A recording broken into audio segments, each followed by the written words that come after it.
Hello, I'm Willie George. I want to welcome you to this edition of the Faith Roots podcast. We're going to get into a new series called The Four Faces of Love.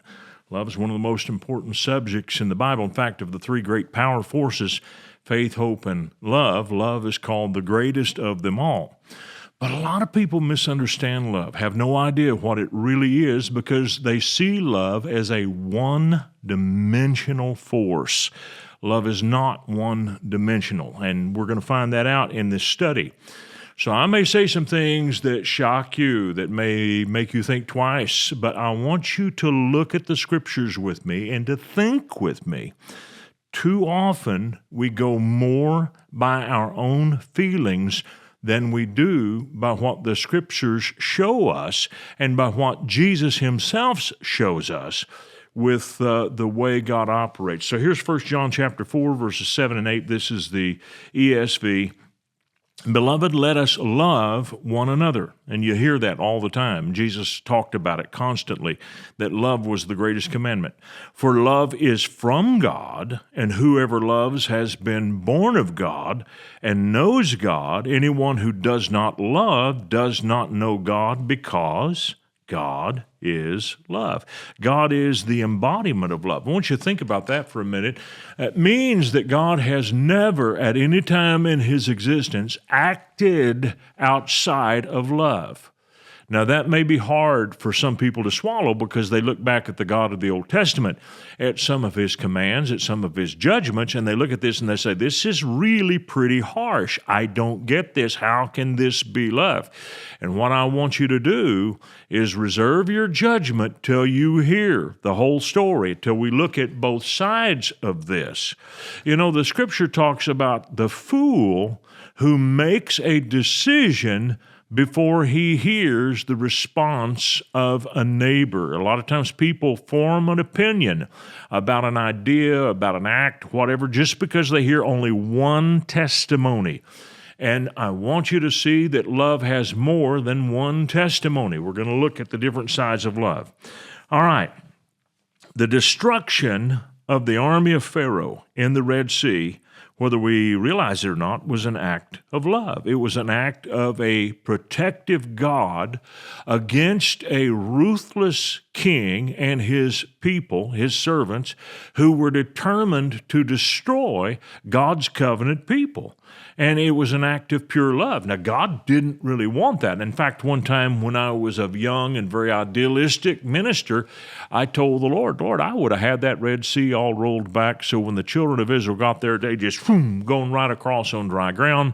And they were already over to the other side when Pharaoh shows up to the Red Sea and he sees footprints going in the water but doesn't realize what's happening. And the Lord very quickly showed me that if I had done it that way, if it had happened that way, that Pharaoh would have turned his chariots back around, gone around the northern tip of the Red Sea. He would have found the children of Israel ultimately, and he would have destroyed them. He was determined to destroy them. And so the Red Sea then was a necessity, and there was no other way because Pharaoh had his heart set completely on evil. This is the thing I want you to see. So many people who misunderstand love never factor in evil. And if you don't deal with the evil factor, you will never get God's love. Here's another one. It is apparent that God blessed David when he killed Goliath. David actually went out and cut off the giant's head. He did it. A horrible, bloody thing. It would have been a stub of a head right there, and blood all over the place. But you know what? It was an act of love. It was God's preservation and protection for his covenant people. If you read the story, the Philistines were invaders. Israel wasn't going into their territory. The Philistines came into the territory of Israel. They came and they pitched their tents and brought their armies to a place in Judah. And so they were trespassing, coming in to attack Israel and to make slaves of the Jewish people. So what David did was an act of love. We may think of it as an act of hatred or an act of war, and it was an act of war, but there are times when that can be justified. Not all the time, but there are times when it is. Now, Here's what Jesus said. He said about the people who crucified him, Father, forgive them, for they do not know what they do. But we fail to think about what he said to the same people. He called them a generation of vipers, Matthew 12:34. He called them hypocrites in Matthew 15:7. He called them a wicked and adulterous generation in Matthew 16:4. He said that they were fools, meaning that they had been fooled and that they were blind, Matthew 23:17. And then listen to this. He said, depart from me, you cursed. And he's using a parable to describe this. Depart into everlasting fire, prepared for the devil and his angels, Matthew 25:41. In other words, he made it clear that some of the people, not all, but some of the people that he talked to would never be accepted by God nor find a place in his kingdom. Now, they had a choice. They didn't have to go that route. And one of the examples that we see of this is Judas, the disciple of Jesus, who betrayed him for 30 pieces of silver. He was completely rejected with no possibility of redemption. Why? It is because he turned down every opportunity to repent and not do what he ultimately did. Listen to Matthew 26, verses 23-24. Jesus answered, he who has dipped his hand in the dish with me is him who will betray me. The Son of Man goes as it is written of him, but woe to that man by whom the Son of Man is betrayed. It would have been better for that man if he had not been born. Now, this was something that Jesus said to his friends at the Last Supper when he said, one of you is going to betray me. And they all came one by one and said, Lord, is it I? Is it I? Is it I? And he answered. He said, no, it's the one who dips his hand with me in the dish. Well, because Judas was seated with Jesus on the left hand, then it would have been Judas who was doing that. It was a warning that was given to Judas, but he brazenly rejected it.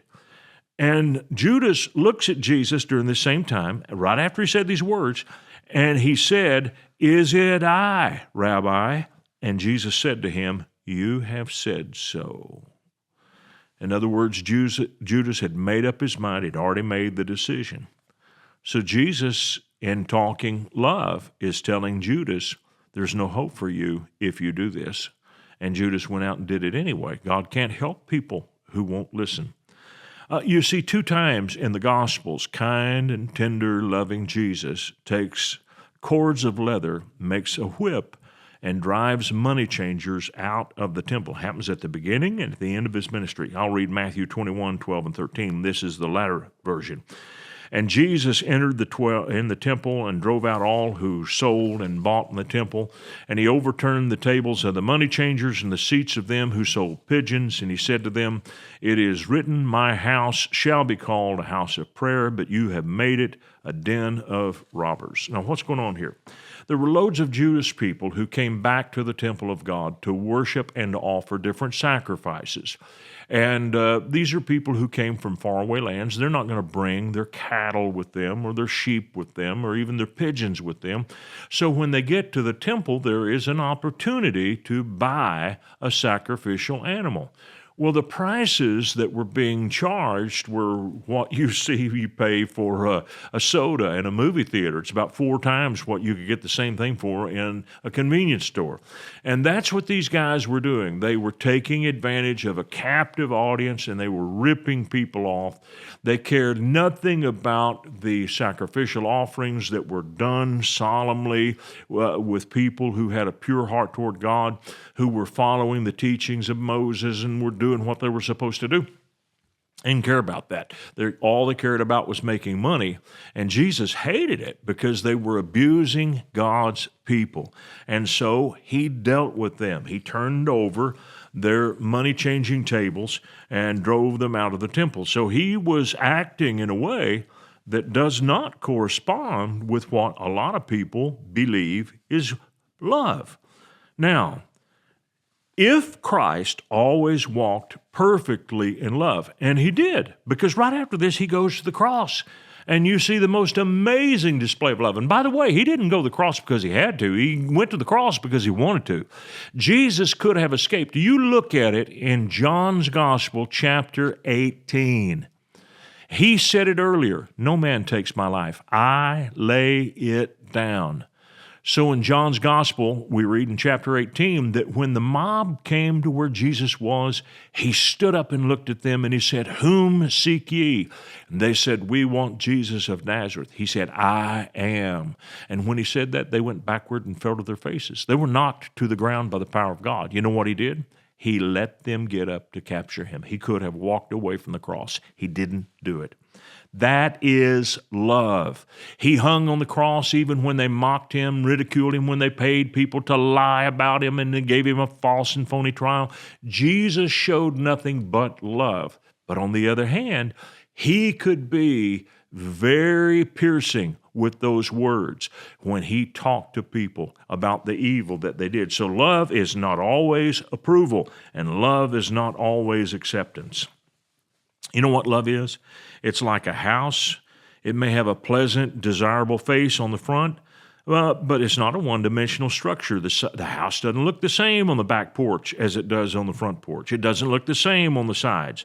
Love is described in the Bible as a four-dimensional structure.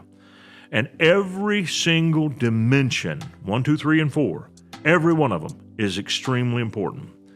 We'll continue this in our teaching tomorrow. Hope you'll join me then. I want to thank you for watching our podcast today. And if you really liked it, would you please give us a little thumbs up by clicking on that sign down below? And then I would encourage you to subscribe to our channel so you don't miss any of our future podcasts, because they're all going to be good. And if you would like to support us financially, either with a one-time gift or recurring gift, you can do that by clicking on the link below or going to myfaithroots.com. Thank you so much for watching this program.